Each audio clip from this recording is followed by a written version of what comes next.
Адам баласы жаратушысын танып, оған құлшылық еткеннен кейін ең алдымен ата-анасына жақсылық жасап, олардың ризалығын алуға бұйырылған.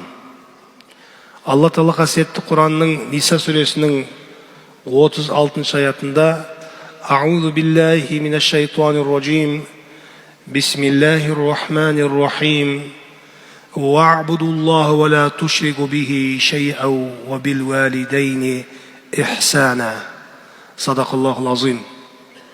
Алла Тағалаға құлшылық еттіңдер, әрі оған еш нәрсені ортақ қоспаңдар, және ата-анаға ең көркем түрде жақсылық жасаңдар деп Алла Тағала Құран-ы Кәрімде бұйырып жатыр. Алла Тағала бізді жаратқан, ал ата-ана бұл дүниеге келуімізге себепші болған. Абдулла ибн Мас'уд, Алла оған разы болсын, бір кісі ардақты пайғамбарымыздан, оған Алланың салауаты менен сәлем болсын, Алла Тағалаға ең сүйікті амал қандай деп сұрады.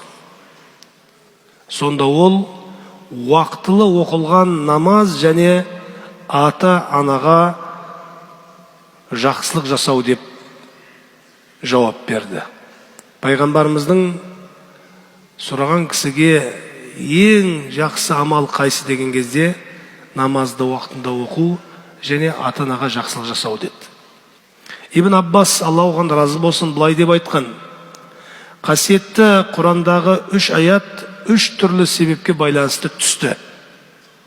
Олар бір-бірінсіз толық болмайды. Біріншісі, намазды толық орындаңдар және зекет беріңдер деген аят. Кімде-кім намазын өтеп, бірақ жағдайы бола тұра зекетін бермейтін болса, құлшылығы кәміл болмайды. Екіншісі, Аллаға бойсыныңдар және елшісіне бойсыныңдар. Яғни кімде-кім Аллаға бойсынып, оның елшісіне бойсынбаса, оның Аллаға деген бойсынуы толық болмайды. Үшіншісі, маған және ата-анаңа шүкір ет. Алла Тағаланың Құрандағы аяты маған және ата-анаңа шүкір ет.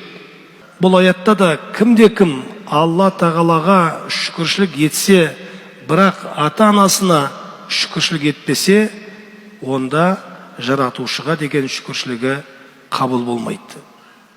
Қандай да бір үйде қарт кісі болса, ол сол үйдің берекесі.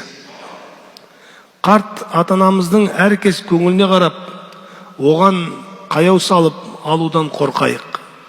Перзент ата-анасымен қарым-қатынас жасаған кезде, сөйлеген сөзінде, ісінде оларға деген құрметі көрініп тұруы қажет. Қасиетті Құранның Исра сүресінің 23 аятында Алла Тағала айтады: «Вақул лахума қаулан карима». Сондай-ақ ол екеуіне сыпайы сөз сөйле деп айтылған. Яғни көркем сөз сөйле, сыпайы сөз сөйле деп Алла Тағала Құран-ы Кәрімде ата-анаға перзенттің қалай мәміле жасау керектігін үйретуде. Отбасылық дастархандағы 4 ата-ананың орны болуы тиіс. Олар тамаққа қол созбай, перзенттің асқа қол тигізу дұрыс емес. Сөйлегенде ата-ана даусын қатты сөйлеуде әдептілікке жатпайды. Ата-ана біздің сөзімізді түсінбей қалса, еш ренжіместен сыпайы түрде қайтадан қайталап түсіндіру керек. Сапарға шығар болсақ, олардан рұқсат сұрап, батасын алып шыққан дұрыс. Сапардан келсек, ең алдымен ата-анаға сәлемдескеніміз жөн. Олар бір нәрсені қажет ететін болса, перзент кейінге қалдырмай бірден өтегені дұрыс.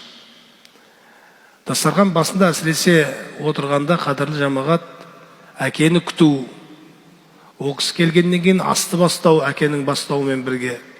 Ас аяқталған кезде әкені күтіп, оның дастархан батасын жасағаннан кейін тұрып, ары қарай жұмыс жалғастыру, бұл әдептілік. Әрине, егер адам баласы жұмыста болса, шаруасы қыз болса, ертерек дастарханнан тұру қажет болса, ол кісі әкесінің рұқсатын сұрап, батаңызды берсеңіз, мен шаруамды жасай берсем деген әдептілікпен рұқсатын сұрап барғаны абзал. Бірде Әбу Хурайра, Алла оған разы болсын, жолда кетіп бара жатып, Әбу Ғассанды жолықтырады. Оның соңынан бір кісі еріп келе жатқанын байқайды. Әбу Хурайра одан артқы жақта келе жатқан кім екенін сұрайды. Әбу Ғассан ол кісінің әкесі екендігін білдіргенде, Әбу Хурайра оған: бұл ісің жөн емес. Пайғамбарымыздың сүннетін ескермепсің.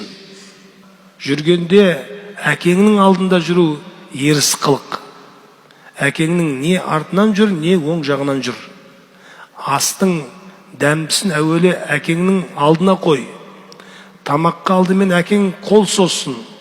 Қабағыңмен болса да оның көңіліне селкеу түсірме. Ол тізе бүкпей тұрып, сен отырма. Әкең ұйықтамай жатып, сен жастыққа бас қойма деп ескерту жасаған екен.